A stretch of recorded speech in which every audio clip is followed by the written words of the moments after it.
Bonsoir à toutes et tous. Bienvenue en l'espace Jacques Villeray avec les élus du conseil municipal et le conseil municipal des jeunes. Je suis très heureux de vous accueillir pour la traditionnelle cérémonie des vœux. Avant d'aller plus loin dans mon propos, je voudrais tout d'abord remercier Mathieu pour son propos et dire combien je partage tout ce qu'il a dit. Alors, ne vous pas sur le maire parce que ça sera un peu facile, mais surtout concernant notre personnel municipal qui est présent et que j'ai voulu mettre en avant aujourd'hui en mettant au devant, parce que je considère qu'effectivement nous avons la chance à mes yeux d'avoir un personnel de qualité et qui est toujours très dynamique dans ses tâches. Et puis je voudrais remercier alors, évidemment le groupe LACPG qui est présent aujourd'hui. Ce que n'a pas dit Bénédicte, c'est que ce groupe est un groupe basilien, et c'est pour ça qu'on a voulu le mettre en avant ce soir. Je remercie ce groupe d'être présent, et notamment par le fait qu'il fait partie, un certain nombre de personnes, Gabin, Clément et Antoine, font partie du conseil municipal des jeunes, et font également partie de la Philharmonie.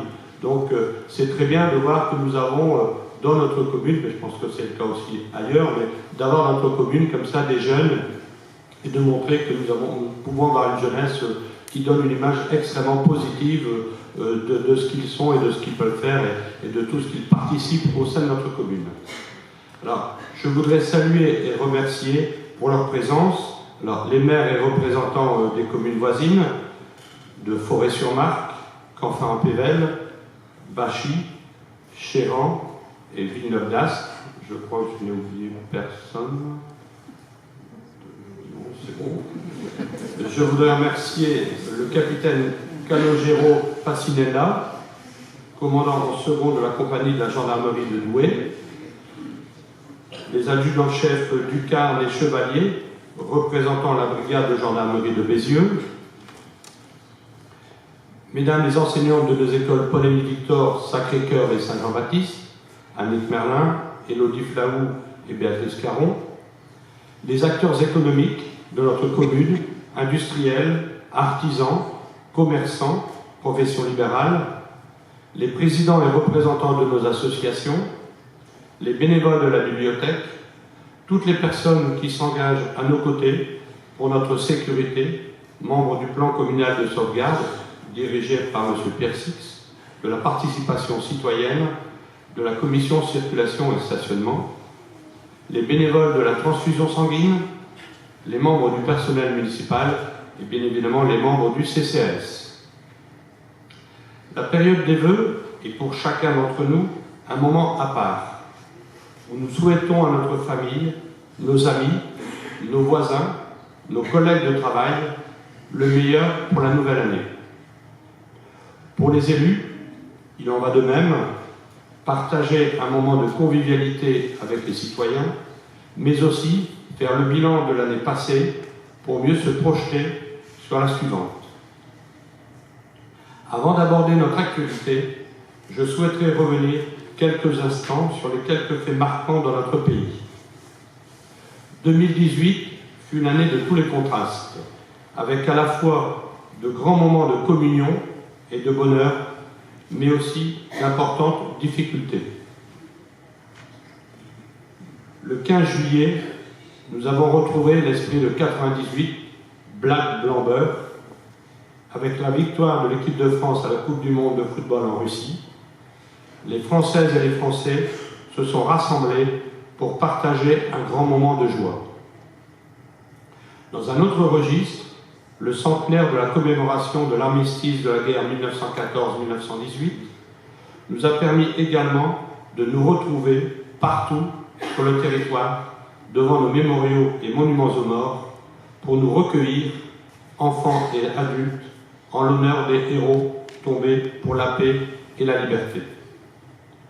Une semaine après cette même manifestation, l'opération Gilets jaunes démarrait.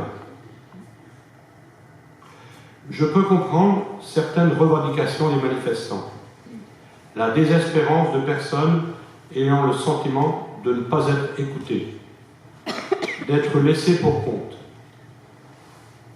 Quoi de plus terrible que de considérer n'avoir pas de futur, de ne pouvoir se construire un avenir heureux pour soi comme pour ses enfants. Cependant, n'oublions pas la chance que nous avons de vivre dans un pays comme la France, où il est possible de s'exprimer en toute liberté, de manifester sans difficulté, de vivre dans un pays où la protection sociale est parmi la plus élevée du monde. Liberté, égalité, fraternité est la devise de la République française, selon l'article 1er de la Déclaration des droits de l'homme et du citoyen de 1789. Mais il faut également y lire, à cette même déclaration, « Ma liberté s'arrête où commence celle d'autrui ». Aussi, si nous avons tous le droit de manifester, le droit de grève, nous devons admettre que d'autres ont le droit de travailler s'ils le souhaitent. De même, le bien d'autrui est sacré. Il ne doit en aucun cas être saccagé au nom de je ne sais quelle revendication. Je vous ai déjà à maintes reprises parlé de la dette de la France. Elle s'élève au troisième trimestre 2018 à 2 322 milliards d'euros, contre 2 266 au troisième trimestre 2017 et 1 319 en 2008, soit plus 100 milliards sur un an, plus 1 000 milliards sur 10 ans. Pour 2019, notre déficit s'aggravera au-delà des 3%, en tenant compte d'une croissance supérieure à 1,5% et plus de 10 milliards accordés récemment par l'État afin de répondre, autant que faire se peut, aux demandes des Gilets jaunes.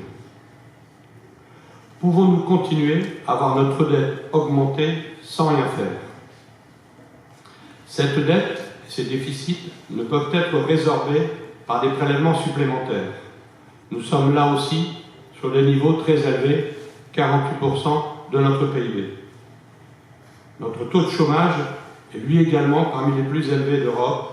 Il représente près de 3,5 millions de personnes au troisième trimestre 2018, soit environ 9% de la population active.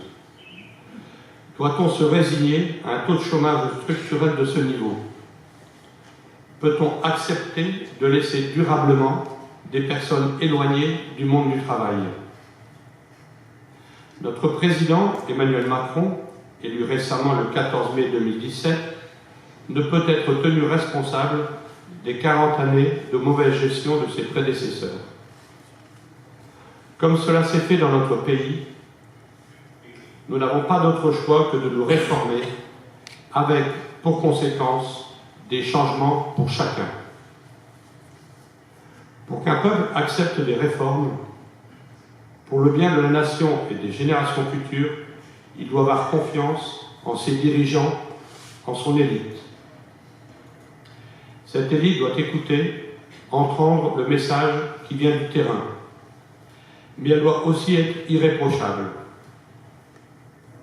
Un chef ne peut commander avec efficacité et être suivi qu'à la condition de montrer l'exemple, comme des parents avec leurs enfants.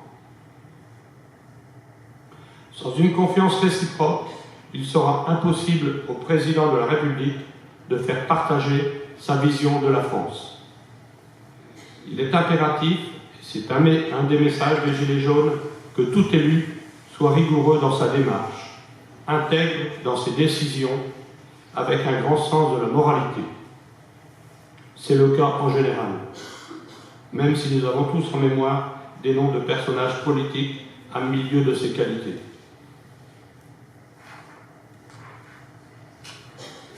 Enfin, je voudrais rappeler une phrase qui a tout son sens aujourd'hui, prononcée par un jeune président américain en 1961.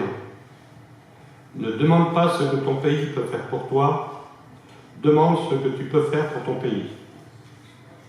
La collectivité ne doit pas être au service du citoyen, c'est au citoyen d'être au service de la collectivité.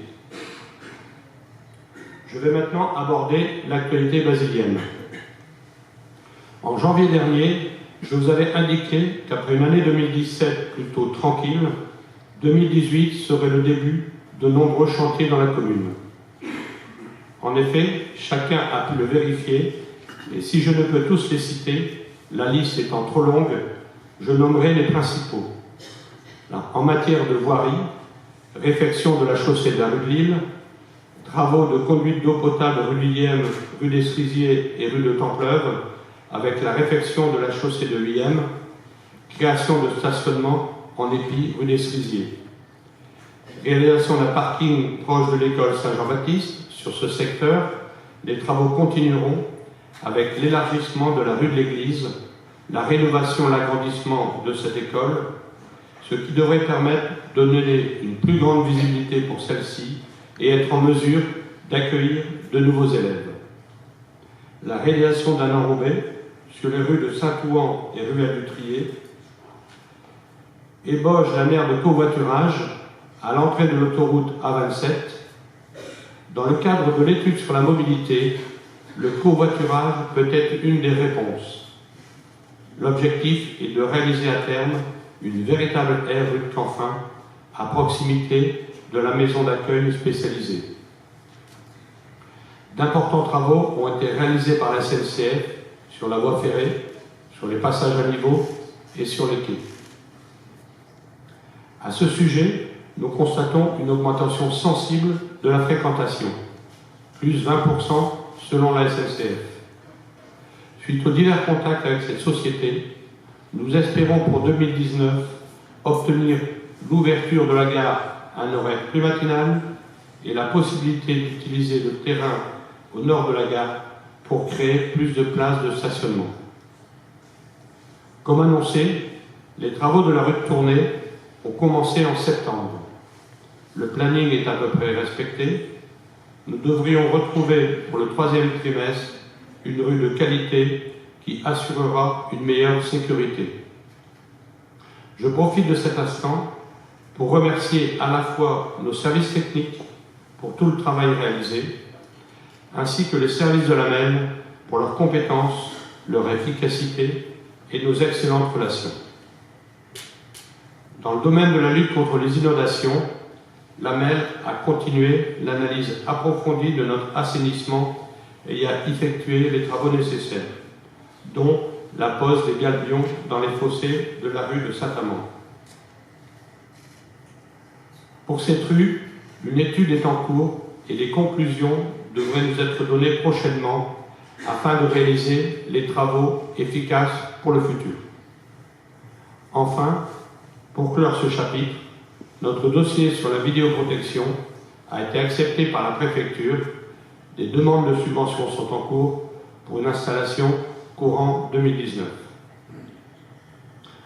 Pour l'activité économique, nous avons pu visiter, avec notre députée Madame Lecoq, 2 entreprises de notre commune, Imperator et Sommer Needle Punch. Elles sont en très bonne santé. Leur activité est en croissance. Elles ont investi sur leur site dans leur outil de production et ont de nouveaux projets à l'étude. Avec l'installation de la petite masse en décembre 2017 et une activité solide au tissage basilien, c'est l'emploi dans notre secteur qui en bénéficie. Autre bonne nouvelle, la zone du Saint-Calix, sur laquelle nous tentons depuis de nombreuses années d'installer quelques entreprises artisanales. L'étude d'impact est enfin terminée, sans avis défavorable. Le permis d'aménager a été déposé et nous devrions voir les travaux démarrer au 2e semestre. Comme indiqué précédemment, les logements des lotissements des allées de la Sens, du Manoir et du Clos de la Materie sortent de terre. Les promoteurs Bouygues, ICAD et Villogia nous ont informés du respect de leur planning et les premières livraisons auront bien lieu dès l'été prochain. Pour le site de la ferme du Jardin, le permis vient d'être déposé par notre logis. La démolition des bâtiments devrait commencer dans le courant du 1er semestre et la livraison des 15 logements locatifs sociaux pour la fin de l'année 2020. Enfin, rue des Écoles, un collectif de 33 appartements est en cours de commercialisation par BPD Marignan pour une livraison également fin 2020. Ces 5 opérations représenteront environ 440 logements, dont 181 logements locatifs sociaux, et feront approcher Bézieux des 6 000 habitants. Afin d'accueillir ces nouveaux venus et dans de bonnes conditions et continuer d'offrir aux Basiliennes et Basiliens des services de qualité, tant au niveau municipal qu'associatif, la municipalité a lancé un vaste programme d'équipement. Le conseil municipal a choisi le projet d'un cabinet d'architectes lillois MV2. Les permis de construire pour l'école Paul-Émile Victor et la nouvelle salle de sport viennent d'être déposés. Il en sera de même au début de cette année pour les locaux du football, de la bibliothèque et du RAM PMI Enfance-Jeunesse. Les travaux doivent être réalisés entre cette année et fin 2020 avec une utilisation des locaux de la salle de sport et de l'école Paul-Émile Victor en septembre 2020.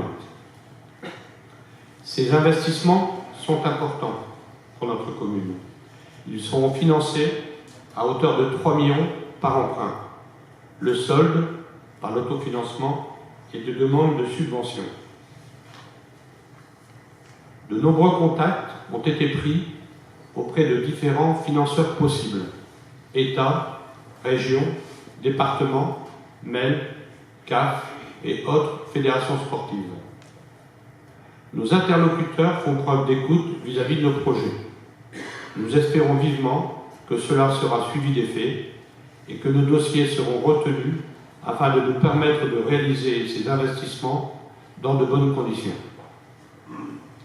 Ces derniers sont devenus indispensables vu l'accroissement de la population dû à une obligation de respect de la loi SRU. Je n'y reviendrai pas, ce sujet a déjà été abordé ici même et vous connaissez notre réticence sur l'application de cette loi. Récemment, le vote de la nouvelle loi Elan démontre une nouvelle fois la difficulté de faire évoluer simplement un mécanisme complexe, sans logique de territoire, mais la continuation d'un dogmatisme dénué de bon sens.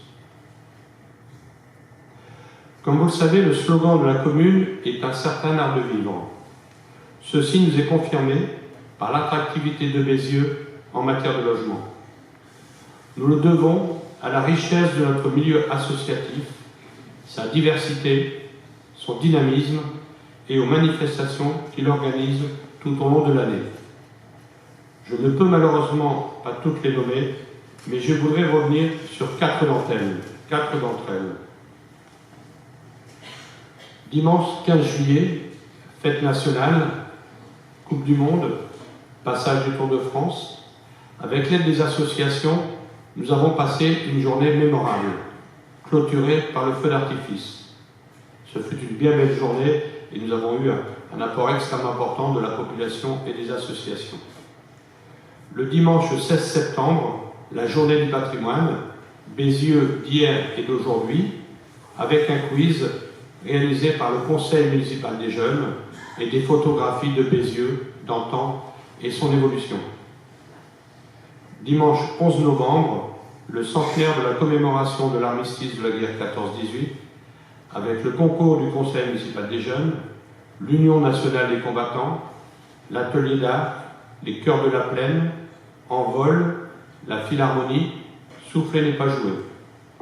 Cette journée a été de haute tenue, à la fois officielle, culturelle et conviviale. Les week-ends des 7 et 8 décembre, le Téléthon, pour la 17e édition à Bézieux, des bénévoles entourés des associations boules basiliennes, du tennis de table, du badminton, du vélo, de remue-ménage, du football, d'autour du fil et de tout du chemin, ont remis une somme supérieure à 6 400 €. Bravo, merci à vous tous pour votre présence permanente. C'est votre activité qui donne à notre commune une image dynamique.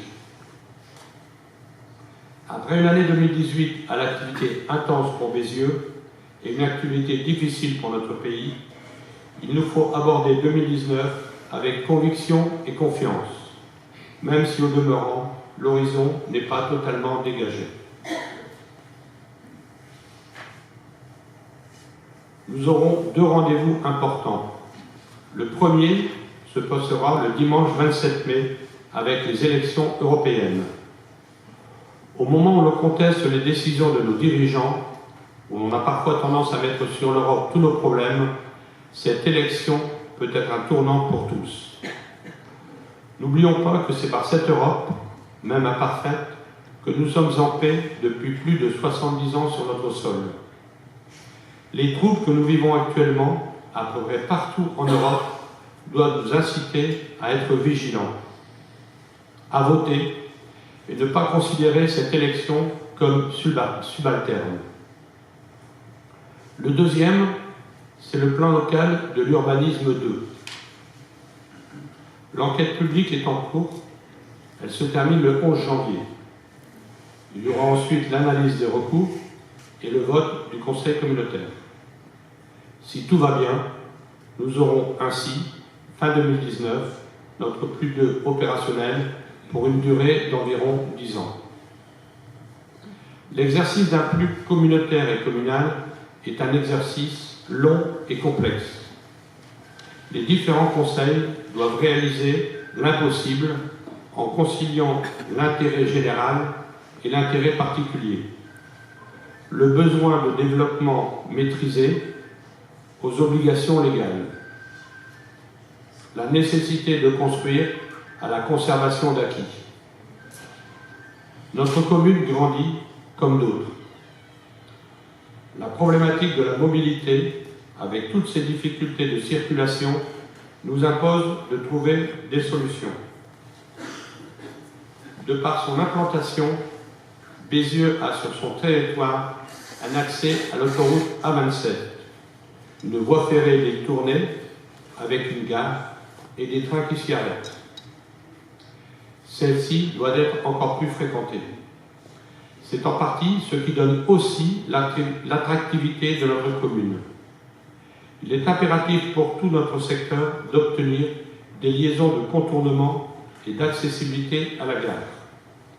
Ces liaisons ont un coût. Plus d'activité économique sur notre territoire doit modifier, voire réduire les déplacements et les bouchons.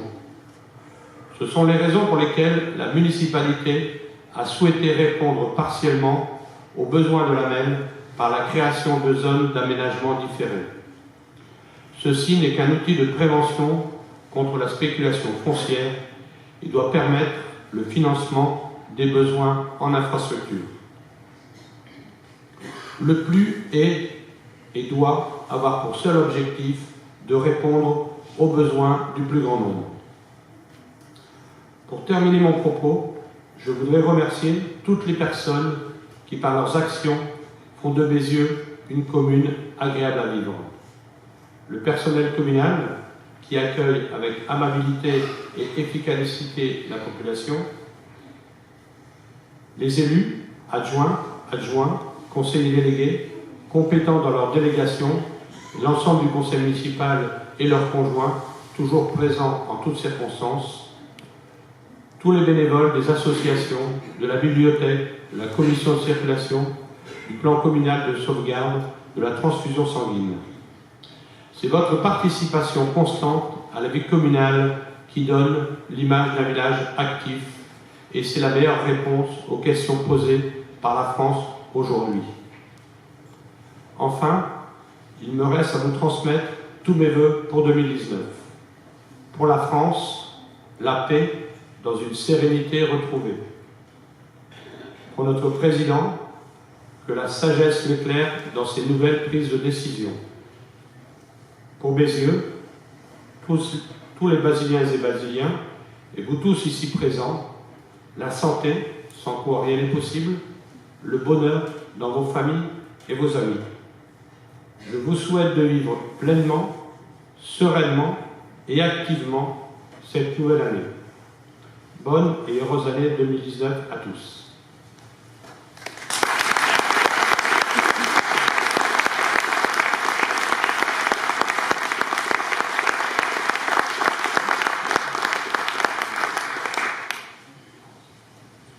avant le nouvel intermède musical, je voudrais profiter de l'occasion pour remettre une médaille d'honneur à une personnelle municipale, et ce n'est pas n'importe laquelle, puisque c'est la personne qui est responsable de nos services techniques. Si j'ai demandé à Laurent Marchand de bien vouloir me rejoindre.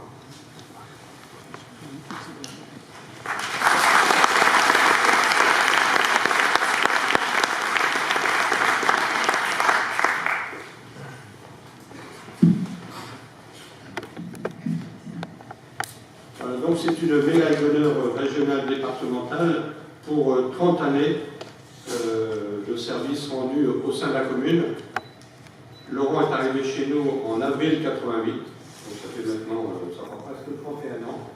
Il a gravi tous les échelons, commencé comme aide-ouvrier professionnel, stagiaire premier échelon, et puis aujourd'hui technicien principal de première classe, 6e échelon. Donc, comme quoi, dans le service public, si on veut avancer, on peut tout à fait y arriver et sans problème gravir tous les échelons possibles.